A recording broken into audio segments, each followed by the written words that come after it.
உலகிலே வாழ்ந்து அவர்களுடைய அனுபவங்களை எல்லாம் உலகு கழித்த யோகியர்கள், தத்துவ ஞானிகள் அவர்களுடைய பாதம் பணிந்து இப்பொழுது தியானம் என்ற தவம், அகத்தவம் முறையை இப்பொழுது உங்களுக்கு சொல்ல தயாராக இருக்கேன்.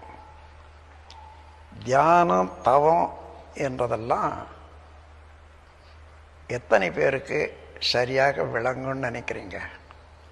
ஏதோ கண்ணை மூடிக்கிட்டு இருக்கிறது தியானம்னு நினைப்பாங்க. ஆனால் மனதுக்கு அங்கே ஒரு வேலை கொடுக்கணும். அந்த வேலையும் சாதாரணமாக எப்பொழுதும் செய்யக்கூடிய வேலையாகவே இருந்துக்கிட்டு இருந்தால் அந்த வேலை போராது.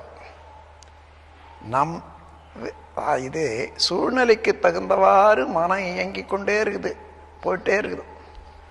அதை நம் விருப்பம் போல மனதை இயங்க வைக்கிறது தான், அதுக்குரிய பயிற்சி தான் தியானம். எல்லா தீவினை பதிவுகளும் போய் இறைவனாகவே மாறும்போது தூய்மை அடைகிறான் மனிதன்.